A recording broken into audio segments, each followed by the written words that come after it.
him. I want to watch the news. Are you making headway at least? This is the news.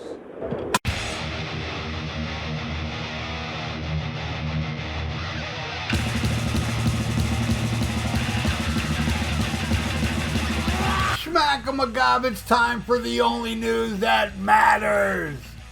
And former Iron Maiden singer Paul Di'Anno's cause of death has been revealed. Di'Anno, whose real name was Paul Andrews, passed away on October 21st at his home in Salisbury at the age of 66.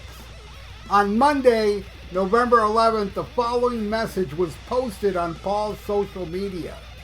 Said, "Dear fans and friends, we have received permission from Paul's family to bring you the news of Paul's cause of death after the results of the autopsy has been received." His sister Cheryl and Michelle confirmed the following, saying basically he had a tear in the sac around the heart. Tear? I think it's tear in the sac around the heart. And blood had filled inside from the main aorta artery, and that has caused the heart to stop. Paul's death was instantaneous and hopefully painless. May he rest in peace. This weekend, an in memoriam show was held at Underworld Camden, where many of Paul's fans, friends, colleagues, and family members came. With a magnificent musical set, his musical colleagues said a worthy farewell to their friend. Now, in this article, I was kind of blown away. I was not aware that Paul Di'Anno and Steve Harris have not seen each other for decades, till May of 2022. And it was cool. Maiden helped him with his medical bills and somewhat. And oh yeah, and Di'Anno's never met Dickinson before, and they met, which is wild how these people never met, or I mean Bruce and Paul never met each other, even though I know Samson opened for Maiden back then, but I guess they didn't get together backstage and mingle, and for Steve Harris to go that long, I guess the same could be said for Dennis Stratton, maybe. Wonder how long it's been since Steve saw Dennis Stratton. And I'm still bummed, very bummed about it. Anybody that follows my channel, you all know Di'Anno Maiden is my Maiden. It's what I heard before Bruce Dickinson ever joined the band. I got turned on to Iron Maiden in 1980, and that album, and then Killers the next year, and then Made in Japan, my favorite Iron Maiden live release. They were everything to me back then. Them and other bands as well, but man, I was not alone. We were all feverishly into Maiden before Bruce showed up. A lot of people say, oh, they became big because of Bruce. They would have never became big because of Paul.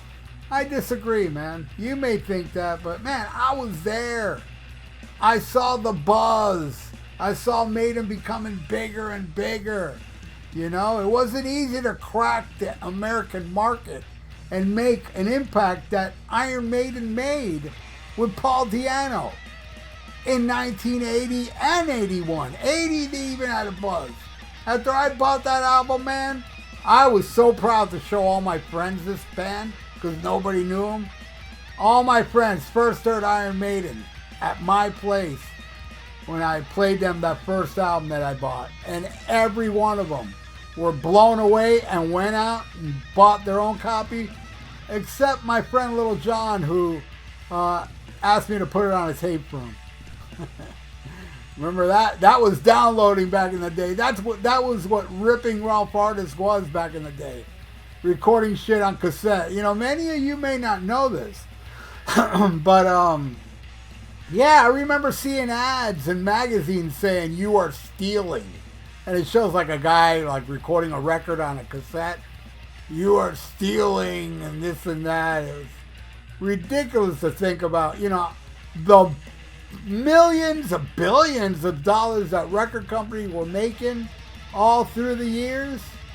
You know, it was a whole lot of years that they were making a lot of money. While people were dubbing albums on cassette, they were making billions and ripping artists off blind. Blind. And they're so greedy. Oh, you're taking money away from us for putting it on a cassette. You know?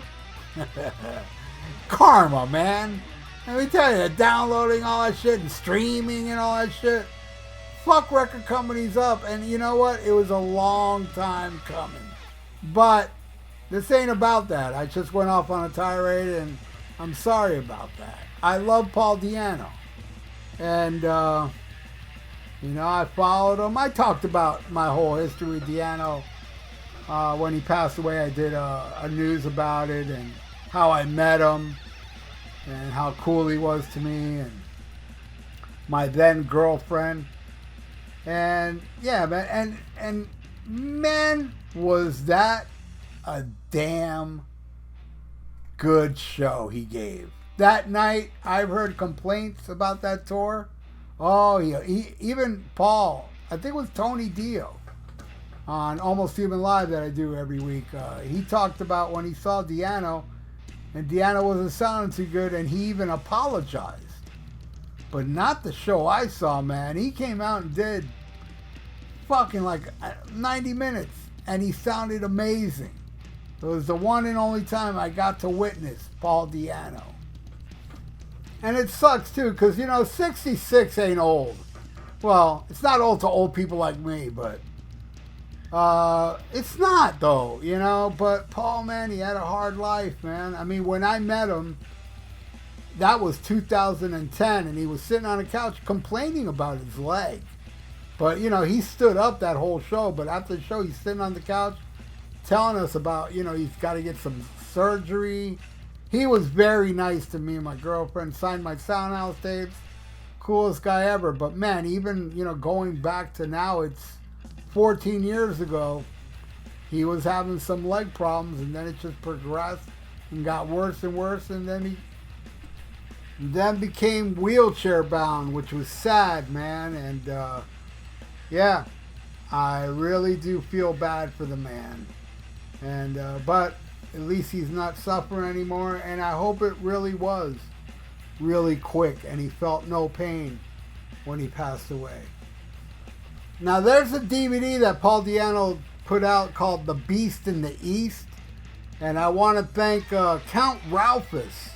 For those that don't know, Count Ralphus is this awesome dude that has joined us at Almost Human Live, and hopefully he will again. He kept praising this DVD, Paul Di'Anno, The Beast in the East, and I took a chance and bought it, and it's amazing. He was right. He sounds great on this. And it's got some cool extras where Paul talks about his influence and stuff.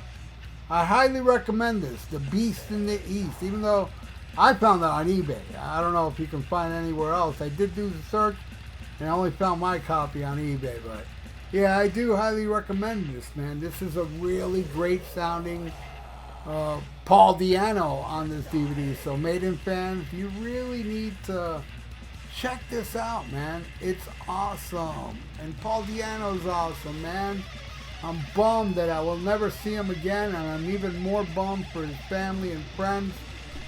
A true legend. The biggest voice, in my opinion, in the new wave of British heavy metal, because, man, that new wave of British heavy metal, some of my favorite music is from that genre. Iron Maiden topped them all. They were the most fierce metal band out of all of them. I mean, they were pissed. They just slaughtered. They were like the best, you know? And look at them now. They're still legendary. They're still going strong. And it all started with the help of Paul Di'Anno. Hey, Clive Burr, Dennis Stratton too, man. Very, very important lineup. I love the first album lineup. Forget it. I know most won't agree with me, but that's fine. The first lineup's my favorite. Then the Killers lineup, because Adrian Smith's a badass. But I'm more of a Dave Murray guy. I'm more of a Dennis Stratton guy too. What he does on Strange World, amazing. But then, you know, Prodigal Son, gotta give it up to Adrian too, man. And then they became ginormous with Bruce. But I'm telling you, man, a lot won't agree, but you all weren't there, man. And if you say you were there, you're lying. You weren't a fan like me when Deanna was in the band. You were not. I was fanatical about Iron Maiden, you know? And at that time, I predicted every band became big. I predicted Def Leppard would be big when they were kick-ass. I didn't realize they were going to be big and suck. I predicted Iron Maiden. You know, I predicted Judas Priest because the first time I heard Judas Priest was Unleash the Knees before British Steel. When British Steel came out, I predicted this is going to break them. I was good at predicting, and I'm telling you, man, I just know for sure if Deanna stayed in the band, Iron Maiden would have still remained huge because they were like so damn important to the metal scene in the first couple of years of the 80s. It's my opinion. You don't agree? Leave it in the comment below. I'm not going to change your mind, and you're not going to change mine. But I thank you for watching The Only News That Matters. And please leave your comments below about the great Paul Di'Anno. And if you agree or disagree with me, it's all good. Just be respectful. And, hey, subscribe to my channel if you haven't. Ring that little notification bell. And like the video. It's good for the YouTube algorithms. So stay frosty. Listen to Black Sabbath. And smack 'em a gob. Farewell and adieu to you fair Spanish ladies. Farewell and adieu, you ladies of Spain. For we've received orders for to sail back to Boston. And so never more shall we see you again.